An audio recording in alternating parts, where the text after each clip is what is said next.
सही कहूँ तो हम सभी चाहते हैं कि हमारा घर हमेशा नीट एंड क्लीन रहे, ऑर्गेनाइज़ रहे, सामान इधर-उधर बिखरा ना रहे और अचानक से यदि घर पर कभी कोई गेस्ट आ भी जाएँ, तो दिमाग में ये टेंशन ना रहे कि घर हमारा बहुत ज़्यादा गंदा है। अक्सर मुझसे ये पूछा जाता है कि श्रद्धा, तुम्हारा घर इतना नीट एंड क्लीन कैसे रहता है?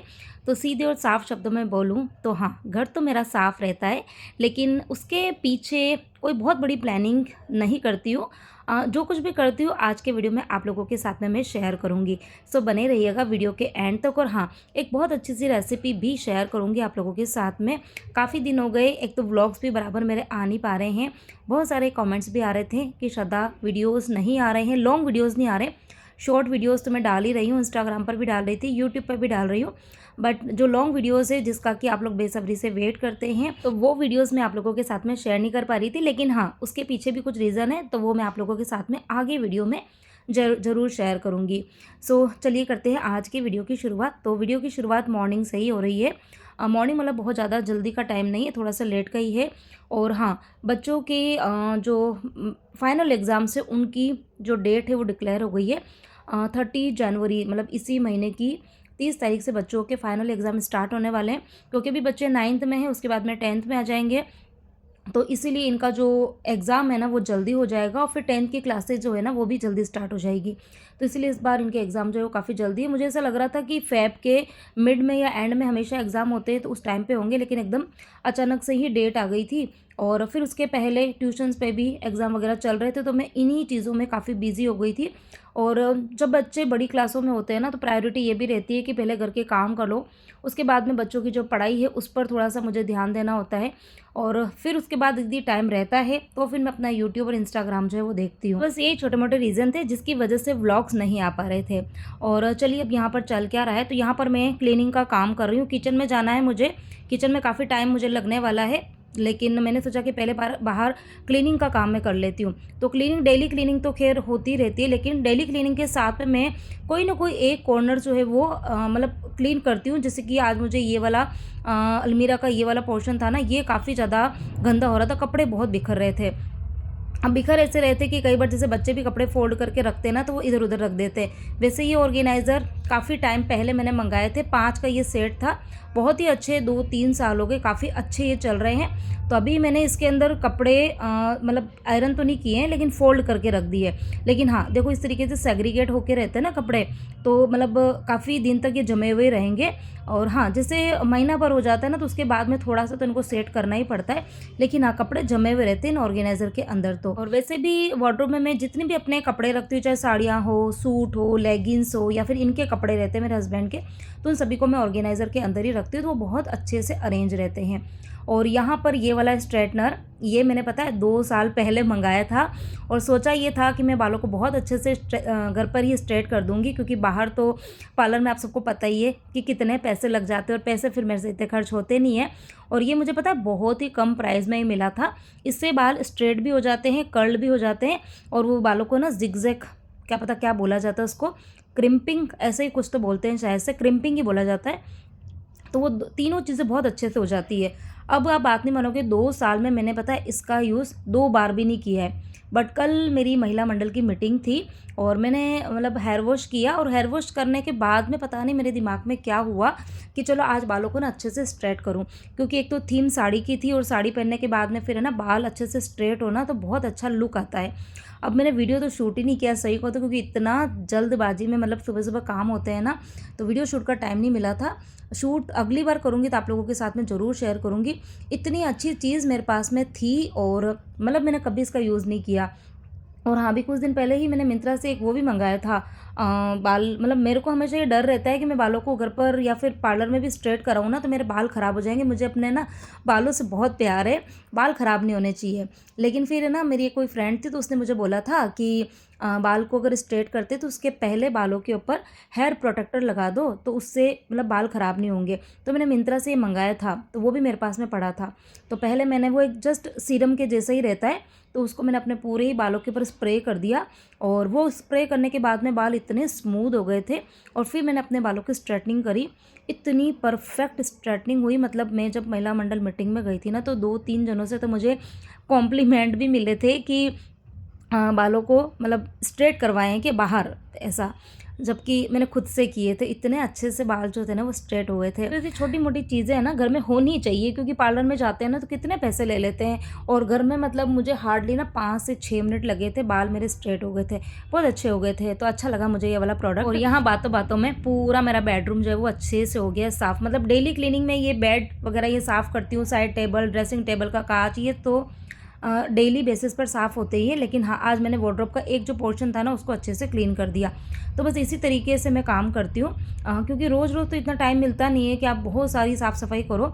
हाँ, ये जैसे सोफ़े कवर है तो उनको मुझे झिटक के रोज़ इनको लगाना ही होता है, क्योंकि अभी एक तो घर में इतने सारे जने हैं, सभी लोग यहीं पे बैठते हैं, खाना भी यहीं पर बैठ के खाते हैं, तो गंदे हो ही जाते हैं।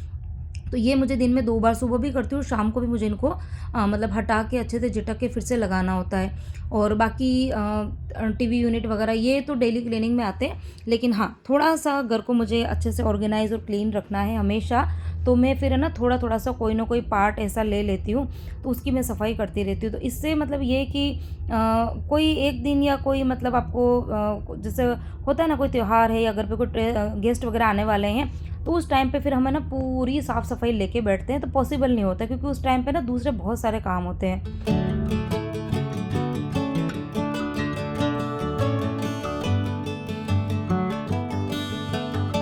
और इन सोफ़ा कवर्स के बारे में पता है मुझे बार-बार कमेंट आते हैं कि इसका लिंक दे दो, तो ये वाले सोफ़े कवर का लिंक मैं दे ही नहीं पाती हूँ, क्योंकि ये मैंने ऑनलाइन नहीं मँगाए, ये हमारी शॉप के ही हैं। लेकिन हाँ, ऑनलाइन भी बहुत अच्छे-अच्छे सोफ़ा कवर्स जो है ना वो मैंने देखे हैं और मैंने पता है कार्ट में डाल भी रखा है। मीशो से मैं सोच रही हूँ कि मैं एक और मँगाऊँगी, क्योंकि ये वाले सोफ़ा कवर भी ना 2 साल हो गए और अब इनको मैं जैसे मशीन में धोती हूँ ना, तो मशीन में मतलब कोई भी हम कपड़े धोते हैं तो थोड़ी-सी उनकी शेल्फ़ कम हो जाती है। शेल्फ़ लाइफ़ जो होती है ना वो थोड़ी-सी कम तो हो ही जाती है। तो इसके आगे जो जैसे लेस वगैरह लगी हुई थी ना तो वो थोड़ी-सी ख़राब हो गई है। बट बाकी कपड़ा अच्छा है, बहुत अच्छा है इसका कपड़ा। मशीन में धोने से ख़राब नहीं हुआ, बट हाँ, उसकी जो लेस थी ना साइड साइड वाली, वो थोड़ी-सी ख़राब हो गई। तो मैं सोच रही हूँ कि एक एक्स्ट्रा और मँगा के रखती हूँ। तो यहाँ पर मेरी साफ़-सफ़ाई का काम चल रहा है, बच्चे स्टडी कर रहे हैं। वैसे भी बच्चों का स्कूल है, लेकिन आज वो स्कूल गए नहीं हैं, क्योंकि अभी एग्ज़ाम आने वाले हैं। तो वो ना जैसे 1 दिन कभी स्कूल जाते हैं, फिर 1 आध दिन की छुट्टी ले लेते हैं, क्योंकि अभी स्कूल में भी सिर्फ रिवीज़न ही चल रहा है। तो वो फिर बोलते हैं कि मम्मी हम घर पर ही अच्छे से ना पढ़ाई कर लेंगे। और घर पे खैर हो ही जाती है, स्कूल में तो इतने सारे बच्चे होते हैं तो इतनी अच्छे से पढ़ाई हो नहीं पाती है। और तो सुबह-सुबह मैंने उनको ना टाइम से उठा दिया था, 7 सवा 7 बजे के करीब उठा दिया था और साथ में मैं भी उठ गई थी। और फिर उठ के बस उनको चाय वगैरह मैंने बना के दी और उसके बाद में फिर वो लगे थे पढ़ने के लिए। और अभी इस टाइम पे मम्मी जी, बाबूजी, जैन साहब ये तीनों मंदिर गए हुए हैं और वो आएँगे घंटे 1.5 घंटे के बाद में। तब तक मैं अपना लंच जो है ना वो भी रेडी कर दूँगी। और हाँ, लंच में आज क्या बनाने वाली हूँ, सही कहूँ तो आज जो मैं आप लोगों के साथ में शेयर करूँगी बहुत कॉमन सी रेसिपी है, बहुत सारे लोग बनाते भी होंगे। लेकिन मुझे पता है बहुत टाइम पहले कमेंट आया था, पता नहीं वो अब अभी भी मेरे चैनल पर हैं, नहीं है, मेरे चैनल को क्या पता, हो सकता है उन्होंने भी अनसब्सक्राइब भी कर लिया होगा। उन्होंने पता है मुझे 2-3 बार कमेंट किया था कि श्रद्धा जो ये बेसन का जो ढोकला होता है ना उसकी रेसिपी शेयर करना। और पता नहीं मतलब ऐसे तो घर में बहुत सारी चीज़ें बनती रहती है, बट पता नहीं बेसन का ये जो ढोकला होता है ना, खमन ढोकला, वो 2 साल हो गए मेरे घर के अंदर बना नहीं है। सुन के आपको बहुत अजीब लग रहा होगा, जबकि उसमें बिल्कुल भी टाइम नहीं लगता है। और मतलब टचवुड मेरे हाथ से जो ये खमन ढोकला है ना वो बहुत अच्छा भी बनता है। लेकिन पता नहीं 2 साल हो गए, मतलब मैंने बनाया ही नहीं है। और आज फिर मैंने जब सोचा कि बनाऊँगी, तो मैंने ये सोचा कि मैं रेसिपी तो आप लोगों के साथ में ज़रूर शेयर करूँगी। तो यदि मुझे ना नाम भी याद है, नाम शायद उनका है ना पूजा पवार। हाँ, अगर मैं गलत नहीं हूँ, अगर वो मेरा वीडियो आज का देख रही है ना, तो मुझे कमेंट करके मतलब थोड़ा-सा मुझे बता ही देना कि हाँ, इन्होंने ही मुझे कमेंट किया था, पूजा पवार, मुझे अभी तक याद है। शायद उस बात को काफ़ी टाइम हो गया, 6 महीने 8 महीने पहले की बात है। बट हाँ, मुझे जो आप लोग जो भी चीज़ें पूछते हो ना, तो मुझे याद ज़रूर रहती है। मतलब कोई मुझे पूछता है कि आपकी जो अर्निंग है यूट्यूब की वो कितनी है?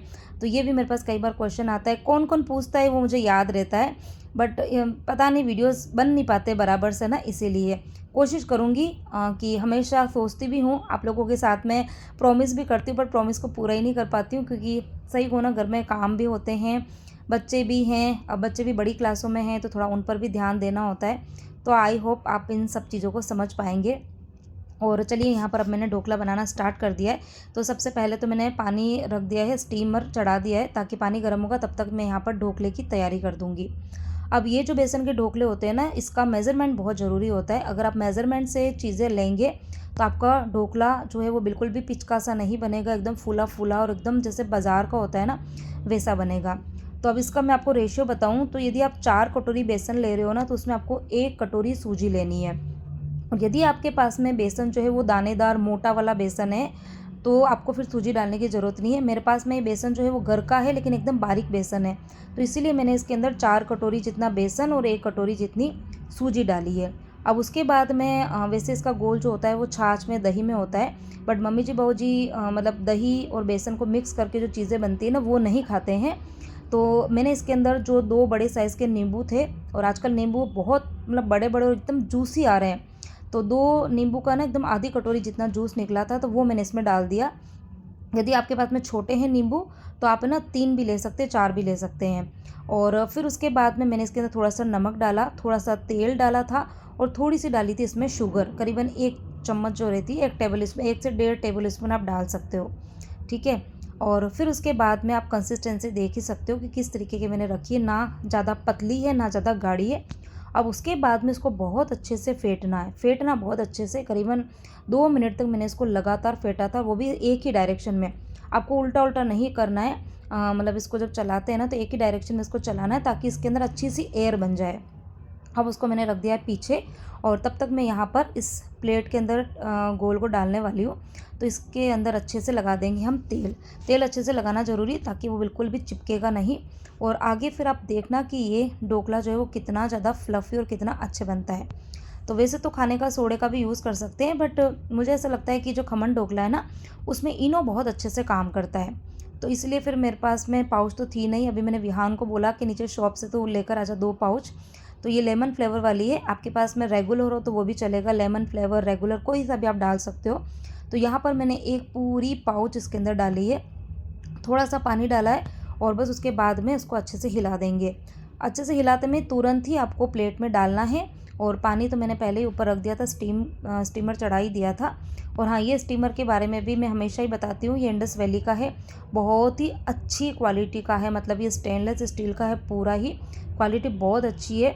और ये मल्टीपर्पज़ वाली आप कढ़ाई कह सकते हो इसको, एज अ कढ़ाई के जैसे भी काम में ले सकते हो। और बाकी आपको ढोकला, पातरा, जो कुछ भी बनाना है तो आप इसके अंदर कर सकते हो। और इसकी जो साइज़ है ना, वो अच्छी खासी बड़ी है, जंबो साइज़ है। इसमें 2-3 साइज़ेज़ अवेलेबल है, अगर किसी को चाहिए ना तो मैं वीडियो में इस प्रोडक्ट को टैग कर दूँगी। क्वालिटी इसकी बहुत ही अच्छी है, मतलब इसका जो कढ़ाई का बॉटम है ना, वो एकदम पतला नहीं है। बाकी जो स्टील की जो कढ़ाइयाँ होती हैं ना, उसके बॉटम पतले होते हैं, लेकिन हाँ, इसका जो बॉटम है ना, वो एकदम पतला नहीं है।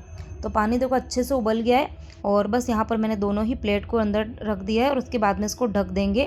और ढकने के बाद में घड़ी देख के आपको 20 मिनट के लिए इसको मीडियम फ्लेम पे रखना है बस। और तब तक इसके लिए तड़का मैं तैयार कर रही हूँ। तो अब इसका जो तड़का है ना, वो भी मैं थोड़ा सा डिफरेंट तरीके से रेडी कर रही हूँ। तो यहाँ पर कढ़ाई में मैंने तेल डाल दिया, बहुत ज़्यादा तेल का यूज़ करने की ज़रूरत नहीं है इसके अंदर, कम तेल में बहुत अच्छे से बन जाते हैं ये। फिर मैंने इसके अंदर डाली है राई, और राई को एकदम अच्छे से तड़काना है। और यहाँ पर देखो ढेर सारे करी पत्ते जो है ना, वो मैं लेकर आई थी, मतलब फ्री में मिले थे मुझे इसके, मेरे को पैसे नहीं लगे। मैं सब्ज़ी लेने गई थी ना, तो भैया ने इतने सारे करी पत्ते दे दिए थे। तो मैंने ये जो वाला जो डिब्बा है ना, इसमें पूरे में होल है, तो इससे है ना ख़राब नहीं होती, पत्ते वाली कोई भी चीज़ होती है ना, तो वो ख़राब नहीं होती है।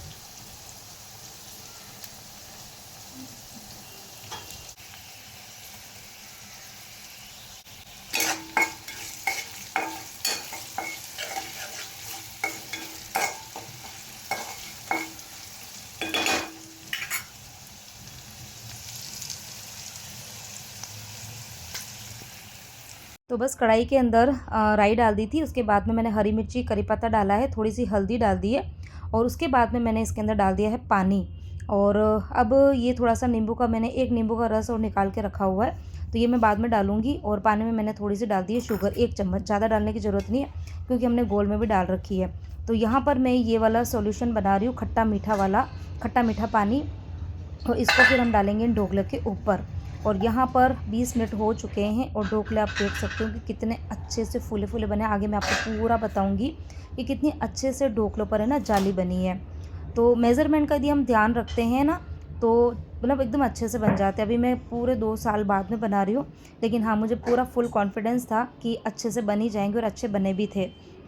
और यहाँ पर दोनों ही प्लेट को बाहर निकाल दूँगी, लेकिन अभी इसमें ना कट नहीं लगाएंगे, अभी गर्म है ना इसीलिए। इसको पहले अच्छे से ठंडे होने देंगे थोड़े से, उसके बाद में। और जाली आप देख सकते हो कि देखो कितनी अच्छे से जाली बनी, एकदम बबल्स आपको दिख रहे होंगे ना।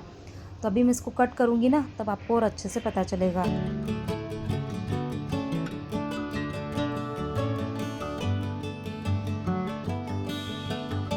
तो यहाँ पर ये ढोकले देखो ठंडे हो चुके हैं और अब मैं इस पर लगा रही हूँ कट।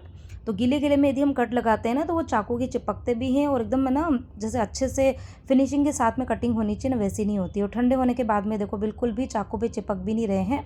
चाकू पे चिपक रहे हैं इसका मतलब ये कि मतलब ये है ना कि या तो कभी फूलते नहीं हैं, तो ऐसा हो जाता है, या फिर कच्चे हैं तो भी हो जाता है। अभी आप देखो नाइफ़ के ऊपर बिल्कुल भी नहीं चिपक रहा है, बिल्कुल साफ़ है। और अभी देखो आपको एक पीस भी निकाल के बताऊँगी ना, तो देखो बिल्कुल भी नीचे चिपका नहीं है। और जाली तो आप देख ही सकते हो कितनी अच्छे से बनी है। और अभी इसको मैं दबाऊँगी तो ये फिर से अपनी शेप में आ जाएँगे। तो ये एक इसका इंडिकेशन होता है कि ये परफेक्ट बने हैं। अगर ये अच्छे से नहीं बनेंगे ना, तो आप इसको दबाओगे तो दबे हुए ही रहेंगे, फिर से अपनी शेप में नहीं आएँगे।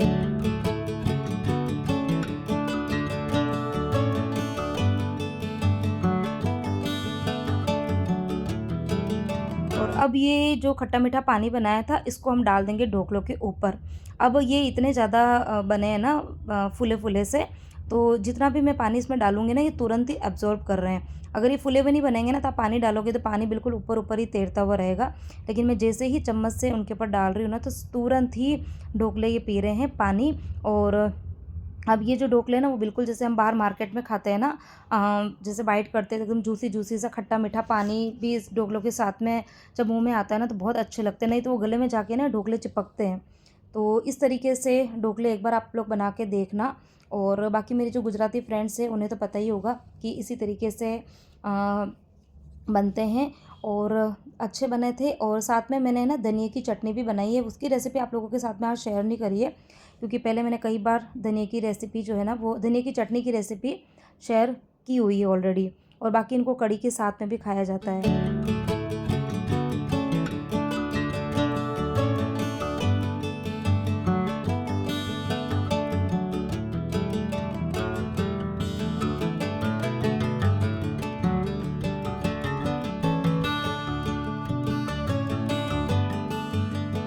तो एकदम परफेक्ट से ये खमन ढोकला बनकर रेडी हो चुके हैं। इनको मैं एक बर्तन के अंदर खाली कर दूँगी, ताकि ये गर्म रहेंगे। और फिर अब उसके बाद में हाँ, ये मैंने बनाए हैं, लेकिन साथ में रोटी सब्ज़ी भी बनी है, क्योंकि बाबूजी ये सब चीज़ें खाते नहीं है। खैर उनको ना खमन ढोकला बहुत पसंद आया था, बट हाँ, फिर भी मैंने रोटी सब्ज़ी भी बनाई थी। मटर की सब्ज़ी बनाई है। और आटा तो मैंने मतलब ये सोच के लगाया था कि सब लोग खाएँगे, लेकिन ढोकले इतने ज़्यादा बन गए थे कि रोटी तो सिर्फ़ एक-एक रोटी सबने खाई थी। तो यहाँ पर मम्मी जी, बाबूजी, जिनसा भी तीनों जने आ चुके हैं। मैंने परी को भी किचन में बुलाया है कि सबको खाना जो है ना वो सर्व कर दे, क्योंकि ढोकले ना गरम-गरम ही अच्छे लगते हैं। ठंडे हो जाएँगे तो फिर वो गले में जाके ना चिपकते हैं। ख़ैर ये मैंने इस तरीके से इसमें शुगर सिरप डाली है ना, तो इससे मतलब एकदम गले में चिपकते नहीं है, बहुत अच्छे लगते हैं ये वाले। और मतलब थोड़ा-सा खट्टा-मीठा ढोकला, और फिर मैंने जो मिर्ची अंदर फ्राई करके डाली है ना, तो वो थोड़ी-सी तीखी वाली मिर्ची है। तो जब वो खाने में आती है ना, तो बहुत अच्छे लगते हैं ये। अभी मैं वॉइस ओवर कर रही हूँ ना, तो मेरे मुँह में जैसे पानी आ रहा है, क्योंकि पता है जब मैं इतनी मेहनत से कोई चीज़ बनाती हूँ ना, तो मैं तो खा ही नहीं पाती हूँ। खाती हूँ बट वो थोड़ा-सा ही पेट में जाता है, क्योंकि बनाते-बनाते ही जैसे ना थक जाते हैं, वैसा हो जाता है। लेकिन हाँ, सबने बहुत अच्छे से खाए थे, तो बस मेरे लिए तो वही है कि हाँ, सबको पसंद आए, सबने भरपेट खाए। और बाबूजी ने भी खाए, सबसे बड़ी बात। बाकी वो है ना इस तरीके की चीज़ें एकदम खाते नहीं, उन्होंने धनिया की चटनी भी ली और ढोकले भी खाए थे। तो यहाँ पर बस अब मैं फटाफट से रोटी बना रही हूँ और आज तो काम बहुत सारे हैं। अभी ये किचन का काम निपटूंगी, फिर मुझे आटा चक्की भी चालू करनी है। बेसन तो पड़ा हुआ है लेकिन आटा ख़त्म हो गया है। लेकिन हाँ, पहले किचन का काम निपट लेती हूँ, उसके बाद मैं आटा चक्की चालू करूँगी। और इस व्लॉग को मैं यहीं पर एंड करूँगी। उम्मीद करती हूँ आप सभी को मेरा आज का ये वीडियो पसंद आया होगा। बहुत दिन बाद वीडियो मैंने डाला है, बट हाँ, उम्मीद करती हूँ आप सभी को पसंद आया होगा। अच्छा लगा हो तो वीडियो को लाइक ज़रूर कर देना, शेयर करना ज़्यादा से ज़्यादा वीडियो को। और हाँ, जो रेसिपी मैंने आप लोगों के साथ में शेयर की है वो आप लोग ट्राई ज़रूर करना। मिलूंगी एक और नए इंटरेस्टिंग वीडियो के साथ में। Till then bye bye.